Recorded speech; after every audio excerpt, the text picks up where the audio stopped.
Hello my dear student, कैसे हैं आप लोग। आई होप सभी अच्छे होंगे बच्चों और बहुत ही अच्छे से पढ़ाई कर रहे होंगे। आज के इस वीडियो में बच्चों मैं जा रहा हूँ डिस्कस करने आपका डिसऑर्डर रिलेटेड टू फिजियोलॉजी का नेक्स्ट पार्ट है, जिसमें हम लोग बच्चों इस बार चैप्टर सेलेक्ट किया हम लोगों ने रिस्पायरेटरी सिस्टम को। ठीक है, तो ह्यूमन रिस्पायरेटरी सिस्टम से रिलेटेड जो प्रॉब्लम है उसको हम लोग बच्चों इसमें डिस्कस करें। That is the disorder of respiratory system. ठीक है बच्चों, तो इससे पहले मैंने ऑलरेडी बच्चों डाइजेस्टिव सिस्टम्स का बना रखा है, तो आप उसको देख लीजिएगा और इसको भी देखिए। चलिए स्टार्ट करते हैं बच्चों हम लोग अपना disorder related to respiratory system. मैं हूं आपका दोस्त और आपका बायोमेंटर अब्दुल मन्नान और आप लोग देख रहे हैं मेरा YouTube channel Abdul biology classes.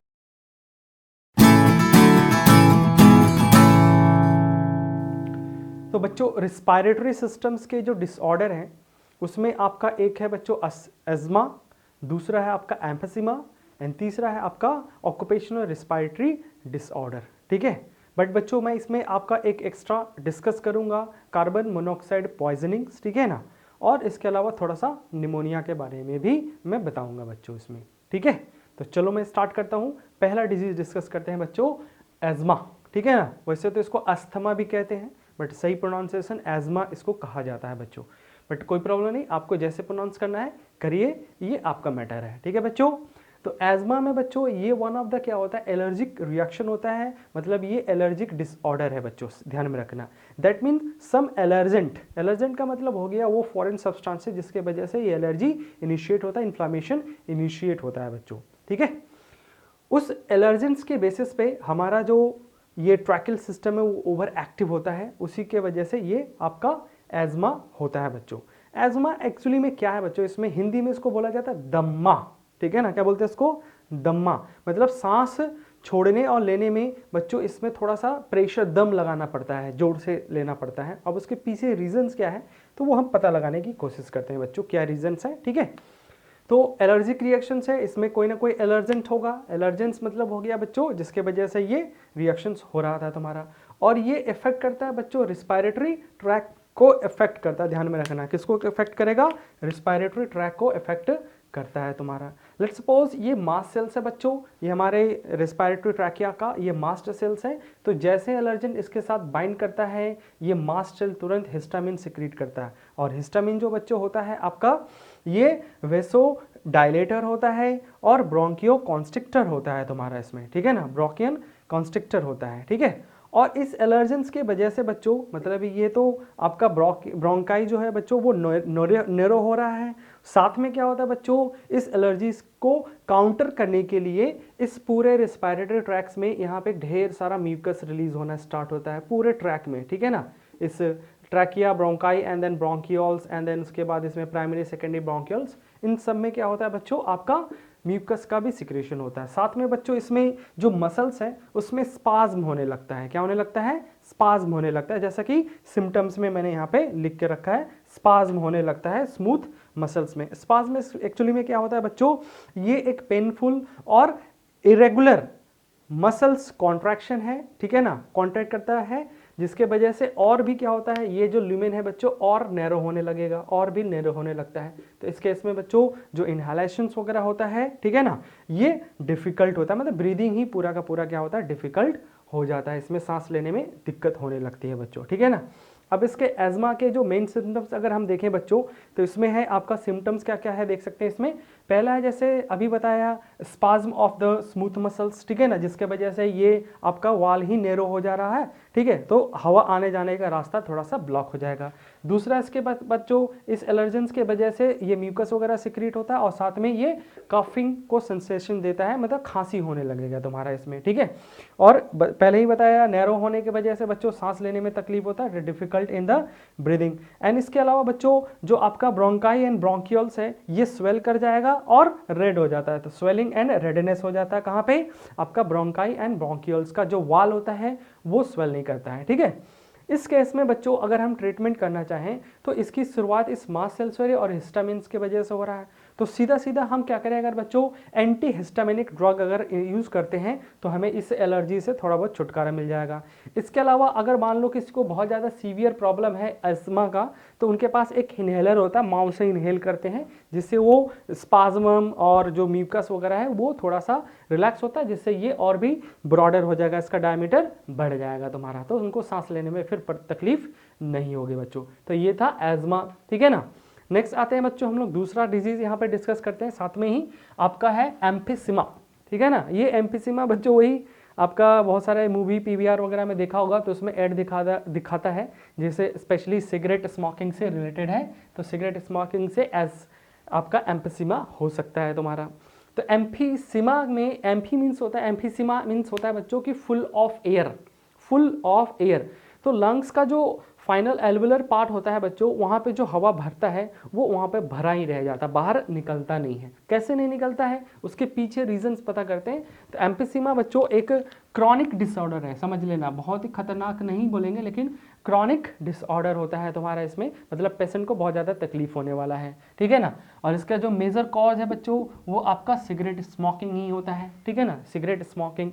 तो सिगरेट स्मोक्स में जो टॉक्सिक सब्सटेंसेस होता है बच्चों, वो क्या करता है आपका एल्वेलर वाल पे या ब्रोंकियल वाल पे ऊपर क्या करता है बच्चों, ये कुछ प्रोटीन्स को डिग्रेड करने वाले एंजाइम्स को एक्टिवेट करता है या इंड्यूस करता है सिक्रेशंस को, ठीक है। तो ये प्रोटीएज एंजाइम्स क्या करेंगे, जो एल्वेलर वाल के ऊपर जो इलास्टिक फाइबर होता है या इलास्टिक फाइबर जो है उसको डैमेज करना स्टार्ट करता है, जिसके वजह से ये जो वाल है बच्चों, ठीक है ना, ब्रोंकियोल्स एंड आपका एल्वेलाइज का, वो आपका क्या करेगा, इलास्टिसिटी लॉस कर देता है, ठीक है। अब इलास्टिसिटी लॉस हो चुका है, बट एयर लेते समय जब एयर इसमें आके जब फील होगा बच्चों, ठीक है, फील होगा इसके अंदर एयर, ठीक है, ठीक है, एक बार इनहेल हो चुका है, बट इनहेल होने के बाद वो जो एल्वेलर पार्ट है बच्चों, जितना ब्रॉड होना था वो हो चुका है, इतना जितना ब्रॉड होना था वो हो चुका है, ठीक है। अब बच्चों क्या होगा, उसमें इलास्टिसिटी है तो नहीं कि वो रिबाउंड करे अपने आप को, और रिबाउंड करेगा नहीं तो ये हवा यहीं पे भरा रह जाता है, तो full of air, that is emphysema का केसेस हो जाता है इसमें, ठीक है। और इस केसेस में बच्चों जो लंग्स है वो हमेशा इन्फ्लेटेड रहता है, भरा हुआ रहता है, और इसमें एक्सहेलेशंस, ठीक है ना, सांस तो आराम से ले लिया बट उस एयर को बाहर नहीं निकाल पाएंगे, तो एक्सहेलेशंस क्या होता है, बिकम डिफिकल्ट हो जाएगा, इनहेलेशंस बिकम डिफिकल्ट। इसमें ट्रीटमेंट में बच्चों तुरंत जो पेशेंट है वो जितना जल्दी सिगरेट स्मोकिंग छोड़ दें उसके लिए उतना अच्छा है, ताकि वो टिश्यूज वगैरह फिर से रिपेयर करके उसको ठीक कर लेंगे बच्चों, ठीक है। तो ये था हमारा एम्फिसिमा, ठीक है। नेक्स्ट देखते हैं बच्चों हम लोग ऑक्यूपेशनल डिसऑर्डर, ठीक है ना, ऑक्यूपेशनल रिस्पिरेटरी डिसऑर्डर्स, ठीक है।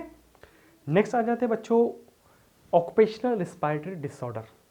तो ऑक्यूपेशनल रिस्पिरेटरी डिसऑर्डर जैसा कि नाम ही बता रहा है, ये डिसऑर्डर रिस्पायरेशन से है और जो पेशेंट है वो अपने रोजगार से रिलेटेड है, ठीक है ना। मतलब कोई पेशेंट जिस इन्वायरमेंट में, जिस इंडस्ट्री में काम कर रहा है उसके एक्सपोजर से इसको प्रॉब्लम हो रहा है, तो ऑक्यूपेशंस, ठीक है ना, ऑक्यूपेशंस उसका हो गया, तो उस इंडस्ट्री में जहाँ पे काम कर रहा है वो ऑक्यूपेशंस किससे रिलेटेड हो गया और उसको प्रॉब्लम हो रहा, तो ऑक्यूपेशनल रिस्पिरेटरी डिसऑर्डर कह रहे हैं बच्चों। जैसे बहुत सारी इंडस्ट्री है, जैसे माइंस है या फिर सिलिकोसिस वाला, मतलब आपका सिलिकॉन्स वगैरह का जहाँ काम हो रहा है, या एस्बेस्टस है, सीमेंट कंपनी है, उसके बाद कॉटन वगैरह का कंपनी वहाँ जहाँ पे आयरन की फैक्ट्री वगैरह होता है, जहाँ पे बहुत सारा अलग अलग तरह के डस्ट सब्सटेंसेस गैसेस उड़ते रहता है, और ये कंटिन्यूसली क्या होता है, लंग्स में एक्सपोज होता रहता है। तो इसमें जो मेन रीज़न है वो continuous exposure of harmful substances, gas, fumes and dust है बच्चों इसमें, ठीक है। तो ये उस इंडस्ट्री से जहाँ पे वो पर्सन पर्टिकुलरली काम कर रहा है वहाँ से इसको एक्सपोजर मिल रहा है, और ये कंटिन्यूस और काफ़ी लॉन्ग टाइम के लिए अगर एक्सपोजर ऐसा होता है तो प्रॉब्लम है बच्चों, शॉर्ट टर्म के लिए नहीं होगा इसमें, ठीक है। जैसे यहाँ पे एग्जांपल मैंने ले रखा है दो, silicosis one of the occupational respiratory disorder है जो कि सिलिका से रिलेटेड है बच्चों। सिलिका मतलब जैसे बालू वगैरह जो होता है ना, डस्ट वगैरह जहाँ से निकलता है वहाँ से ये रिलीज होता है बच्चों।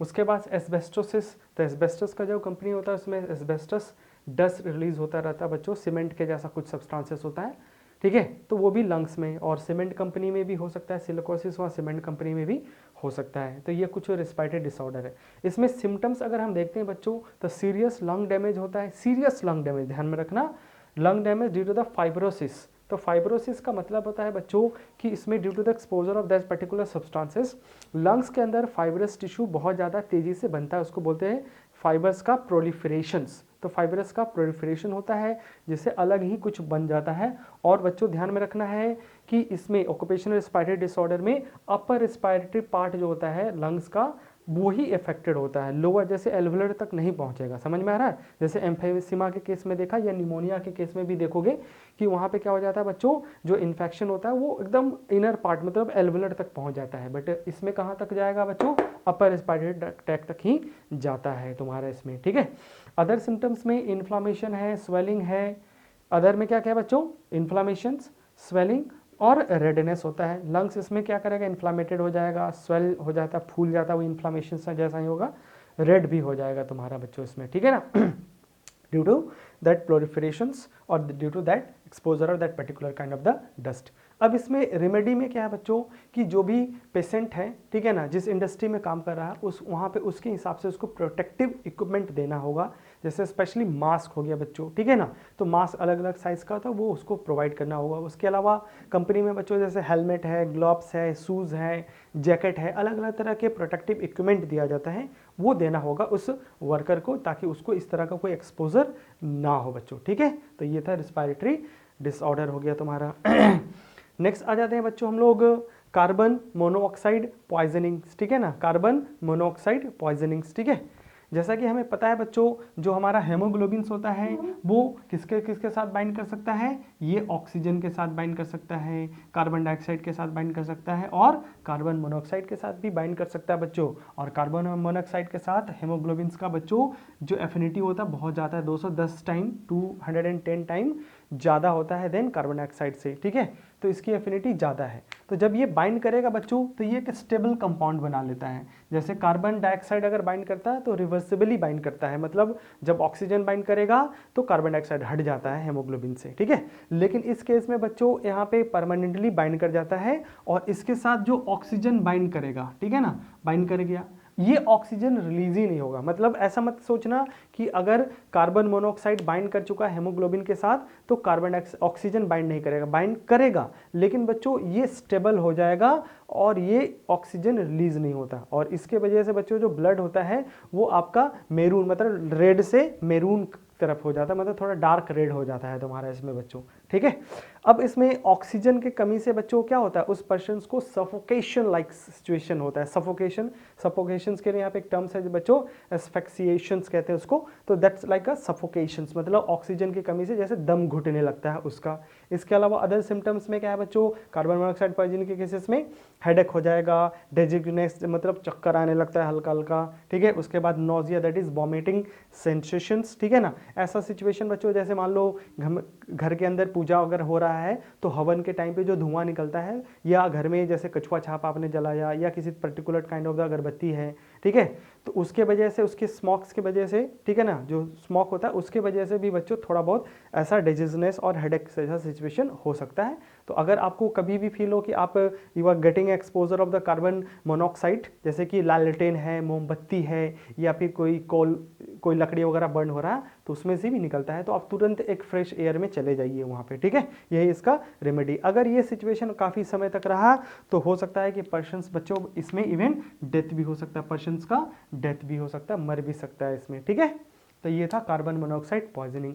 लास्ट आ जाते हैं बच्चों हम लोग का, ये है निमोनिया। निमोनिया के बारे में बच्चों आपका 12th में ह्यूमन हेल्थ एंड डिजीज में डिटेल में पढ़ना है, बट यहाँ पे जस्ट एक थोड़ा सा ओवरव्यू दे देता हूँ। निमोनिया बच्चों ये एक इन्फ्लामेटरी कंडीशन होता है लंग्स का, ठीक है ना, और इसमें लंग्स का एल्वेलर पार्ट अफेक्टेड होता है। उसमें बच्चों फ्लूडी या पस वगैरह कुछ ऐसा चीज़ भर जाता है जिसके वजह से धीरे धीरे क्या हो जाएगा बच्चों, आपका ऑक्सीजन डिफ्यूजिंग सरफेस कम होने लगता है। तो इस केस में बच्चों यहाँ पे ऑक्सीजन की कमी होने लगती है। ठीक है, निमोनिया के केस में क्या होगा, फिर से ध्यान से सुनना। इसका रीजन है बच्चों बैक्टीरियल इन्फेक्शन या फंगल इन्फेक्शन या वायरल इन्फेक्शन, ठीक है ना, जैसे इन्फ्लुएंजा वायरस है, ठीक है, उसके वजह से हो सकता है। बट इसमें सबसे कॉमन होता है बच्चों बैक्टीरियल इन्फेक्शन होता है। तो बैक्टीरियल इन्फेक्शंस में जैसे स्ट्रेप्टोकोकस निमोनी है या हेमोफिली इन्फ्लुएंजी है, ये दो बहुत कॉमन है बच्चों। ठीक है, अब इसका मान लो जैसे बैक्टीरियल इन्फेक्शन हो गया, ठीक है ना, इवन कुछ ड्रग भी है जो कि जिसके वजह से निमोनिया हो सकता है। ठीक है, तो अब इसके एक्सपोजर से बच्चों क्या होता है, लंग्स का जो एल्वेलर वाल होता है उसमें डिग्रेडेशन होता है जिससे पस वाटर और फ्लूइड बहुत सारा डिस्चार्ज होता है और वो पूरे एल्वलाई में भर जाता है। भरने की वजह से क्या हो गया, ऑक्सीजन डिफ्यूजिंग सरफेस धीरे धीरे कम होने लगता है। अब उससे क्या होगा बच्चों, उस पर्सन में ऑक्सीजन की कमी होती है, ठीक है। अब ऑक्सीजन का कमी होगा तो जो बॉडी पार्ट होता है वो ब्लू होने लगता है, जैसे हाथ पैर जीभ आंखों के नीचे ये सब क्या होने लगता है, ब्लू होने लगता है तुम्हारा इसमें, ठीक है। निमोनिया बच्चों, निमोनिया जो है बच्चों के लिए क्या होता है, थोड़ा डेंजरस होता है, ठीक है ना। बच्चों के लिए ये थोड़ा डेंजरस हो सकता है, तो उनको इससे प्रिकॉशंस लेना होगा। जैसे बहुत सारे निमोनिया के टीका होता है, वैक्सीन होता है, उसको इसमें यूज़ किया जाता है, ठीक है बच्चों। तो ये था हमारा डिसऑर्डर ऑफ रेस्पिरेटरी सिस्टम्स, ठीक है बच्चों। तो ये ह्यूमन फिजियोलॉजी का हम लोग डिस्कस कर रहे थे बच्चों, आपके डिफरेंट चैप्टर का डिसऑर्डर, जिसमें हम लोगों ने आज डिस्कस किया बच्चों रेस्पिरेटरी सिस्टम्स के डिसऑर्डर। आपको बच्चों ये वीडियो कैसा लगा है आप कमेंट करके बता सकते हैं मुझे। अगर वीडियो अच्छा लगा तो लाइक करिएगा, शेयर करिए, ठीक है ना। और अगर आप मेरे चैनल पे नए हैं बच्चों तो आप इस चैनल को सब्सक्राइब कर सकते हैं, साथ में बेल आइकन को भी दबा दीजिएगा, जिससे कि मेरे नए वीडियो का नोटिफिकेशन आ जाए बच्चों। मैं इसमें आपको फुल सिलेबस, फुल चैप्टर भी कवर करता हूं और इस तरह से छोटे छोटे पॉइंट्स भी आपको समझाने की कोशिश करता हूं, ताकि आपके नॉलेज में ज़्यादा से ज़्यादा इंप्रूवमेंट हो, ठीक है बच्चों। तो मिलते हैं हम लोग नए वीडियो में, तब तक के लिए ऑल द बेस्ट, बाय बच्चों।